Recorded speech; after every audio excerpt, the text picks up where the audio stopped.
हाँ तो दोस्तों, पिछली वीडियो में मैंने आपको बताया था कि अगर आपको 5 kVA का टू ट्रांसफार्मर तैयार करना है तो उसके लिए आपको कौन कौन से मटेरियल की जरूरत पड़ेगी।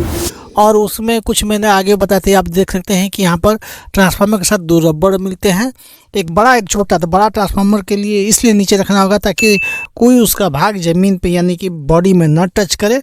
और आपको ट्रांसफार्मर इस तरह व्यवस्थित करने हैं।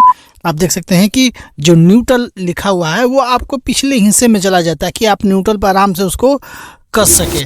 उसके बाद छोटी वाली रबड़ ऊपर लगाकर उसके बाद उसके क्लिप लगाकर उसे आराम से कस दीजिए। और दोस्तों, एक चीज़ आपको ध्यान देने वाली बात है कि इसको आपको कसना बहुत टाइट से है।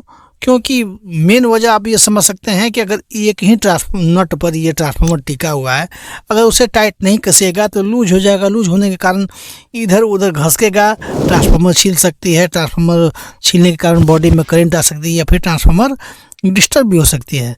तो आपको इसलिए टाइट कसने होंगे। उसके बाद हम यहाँ पर देख सकते हैं कि हमने 5 रिले लगाया है। तो 5 रिले में आपको करना क्या है, सबसे पहले सभी रिले में जो कनेक्शन आपको देने हैं यानी कि 1 2 3 4 5 ये 5 लूप है, तो 5 रिले पे चला जाएगा डायरेक्ट। तो उसके बाद जो आपको 12 कनेक्शन है इसमें से, तो 12 में से आपको 5 हटा दिया जाए तो 7 को तो आपको ज्वाइंट करना ही करना है। तो आप 7 को ज्वाइंट कीजिएगा। और ज्वाइंट करने के लिए सबसे बढ़िया, ऐसे तो कई उपाय हैं, जैसे कि आप कोई वायर लेकर उसके छील कर यानी कि इनामिल उसे हटाकर उस वायर को आप कर सकते हैं। वो भी बहुत पुराना तरीका है, अच्छा तरीका है। लेकिन अगर आप चाहते हैं कि थोड़ा सा प्रोफेशनल वे में हो तो आप वहाँ पर छोटी चांद यानी कि 2 नंबर की चांद, बहुत सारे लोग उसे लक्स भी कहते हैं, उसको आप लगा सकते हैं। तो यहाँ पर मैं छोटी वाली चांद यानी कि 2 नंबर की चांद ही लगा रहा हूँ। तो यहाँ पर मुझे 7 चांद लगाने होंगे। 7 क्या, आपको 9 चांद लगाने होंगे। 2 आपको तो उसके बाद सारे नटों को आपको खोल लेना है और खोलकर आपको लक्स कस देना है। और आप जैसे ही सारे नटों को खोलकर लक्स कस लेते हैं तो उसमें आपको पेस्ट लगाकर पहले उसमें आपको सोल्डरिंग कर लेनी है। क्योंकि अगर आप नीचे से सोल्डरिंग कर लीजिएगा तो फिर आप जब वायर सोल्डरिंग करेंगे तो काफ़ी मजबूत होगी। और यहाँ पर आपको ये देखना है कि जो आप लक्स कस रहे हैं उससे आप टाइट कसें, अन्यथा लूज होने के कारण क्या होता है कि वो पॉइंट जल जाती है। और पॉइंट जलने के कारण क्या होता है कि फिर आपकी जो है रिले जल जाएगी। और रिले जलने से कंप्लेन का बहुत ज़्यादा कंप्लेन आता है। क्योंकि अगर आप स्टेबलाइजर बेचिएगा तो गारंटी में बेचिएगा और नए पे आपका कंप्लेन आ जाएगा तो आपके मार्केट में इमेज भी ख़राब होगी। इसलिए उसे आपको टाइट कसनी है। और सभी लक्स को कसने के बाद देखिए, यहाँ पर मैं पेस्ट का इस्तेमाल कर रहा हूँ। तो मैं जो पेस्ट इस्तेमाल करता हूँ वो लिक्विड है। आप कोई भी पेस्ट इस्तेमाल कर सकते हैं। थोड़ी सी लिक्विड आसान होती है इसलिए मैं इसका प्रयोग करता हूँ। इसके फ़ायदे हैं तो नुकसान भी है। इसके फ़ायदे ये है कि ये बर्बाद कम होता है, नुकसान कम होता है, इससे सोल्डिंग जल्दी पकड़ती है। लेकिन इसके साथ नुकसान ये है कि ये बीट जो है सोल्डिंग की बीट को ख़राब करती है, बहुत जल्द ही ख़राब करती है। और इसके साथ में और ये प्रॉब्लम है कि ये जो है बहुत ज़्यादा वेस्ट भी हो जाती है, इधर उधर गिर जाती है, जबकि वो पेस्ट आपकी नहीं गिरती है। तो आप अपने हिसाब से इसका इस्तेमाल कर सकते हैं। वैसे मैं लिक्विड का ही इस्तेमाल करता हूँ। उसके बाद आप जितने भी लिक्विड लगाए हैं सभी में आप रंगा यानी कि सोल्डर कर ले। और सोल्डर करने के बाद इसको करना क्या है कि आपको सोल्डिंग भी आराम से करनी है और मजबूती के साथ करनी है। क्योंकि मजबूती नहीं रहेगी तो फिर वही बात होगा कि आपकी रिले जलने का संभावना बहुत ही ज़्यादा रहेगा। और सबसे बड़ी बात है कि रिले अगर आपकी जल जाती है तो नुकसान काफ़ी होता है। तो उस नुकसान से बचने के लिए आपको पहले ही ऐसा उपाय करना चाहिए ताकि आपकी जो है परेशानी ना हो। तो चलिए, उसके बाद हमने सभी को फटाफट हम लोग सोल्डिंग कर लेते हैं। और सोल्डिंग करने के बाद आगे की जो प्रक्रिया है मैं आपको बताऊंगा। तो सबसे पहले ये बात है कि बहुत सारे लोग कह रहे हैं कि आप भोजपुरी में वीडियो बनाएं, क्योंकि भोजपुरी लैंग्वेज में भी आपका वीडियो अच्छा लगता है।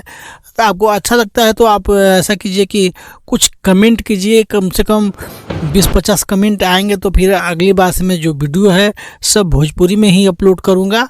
और आप लोग का प्रक्रिया का इंतज़ार है। और साथ में ये देख सकते हैं कि यहाँ पर मैंने जो है सभी पर जो लक्स है यानी कि चांद है उस पर हम लोग रंगा कर दिया है, यानी कि सोल्डिंग कर दी है। अब इसको हम लोग जंपर करेंगे, यानी कि सोल्ड जो है उसके बाद हम लोग जंपर करेंगे। तो मैंने इसके लिए जो इसका कनेक्शन है मैंने कई वीडियो बना डाला हूँ और आप लोग देखें। अगर आपको लोग कमेंट करिएगा तो मैं कनेक्शन का ही ओनली फॉर एक वीडियो बनाऊंगा जिसमें कई तरह के कनेक्शन होंगे और कौन सी इनपुट देनी है, कौन से आउटपुट देनी है, कौन से किस पॉइंट पर कौन सी लूप देनी है, उसके लिए मैं अलग से एक सेपरेट वीडियो बना दूंगा। तो यहाँ पर हम लोग चलते हैं आगे की ओर।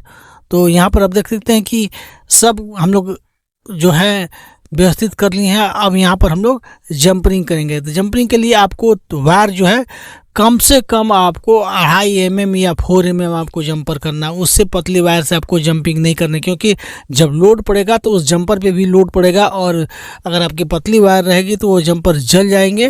तो ऐसा करना है कि आपको जंपिंग जो भी करनी है वो मजबूत वायर से ही करनी है। तो यहाँ पर मैं 4 mm का इस्तेमाल करता हूँ। आप चाहें तो 2.5 का भी कर सकते हैं अगर सस्ता देना है तो, लेकिन मैं 4 का इस्तेमाल करता हूँ। अब उसके बाद क्या करके बारी से हम लोग जो ज्वाइंट है उससे हम लोग ज्वाइंटिंग कर देंगे। जैसे कि आपको कम से कम 3 या 4 ज्वाइंट तो करने पड़ेंगे इसमें। तो हम लोग फटाफट हम लोग ज्वाइंटिंग करेंगे और ज्वाइंटिंग करने के बाद आप लोग देखेंगे कि उसके बाद आगे की क्या करना है। तो यहाँ पर हम लोग ज्वाइंट करना इस्तेमाल कर रहे हैं।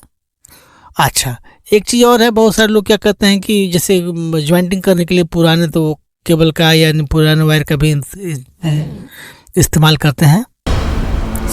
तो पुराने वायर का आप जैसे इस्तेमाल कर रहे हैं उसमें दिक्कत क्या है कि कार्बन होती है, और कार्बन होने से क्या होता है कि सोल्डिंग अच्छी तरह से नहीं हो पाती है। तो उसको आप क्या करें कि पत्ती या जो आई है उससे आप रगड़ कर कार्बन छुड़ा लें, उसके बाद आप सोल्डिंग करें तो आपकी जो है सोल्डिंग मजबूत होगी। और उसके बाद तो दोस्तों वीडियो काफ़ी लंबी हो रही है तो मैं इसको यहीं समाप्त करता हूँ।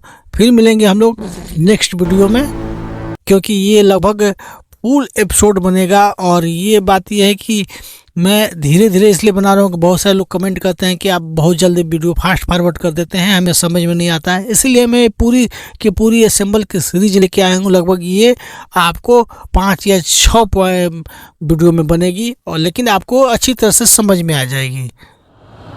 तो फिर मिलेंगे हम अगले वीडियो में।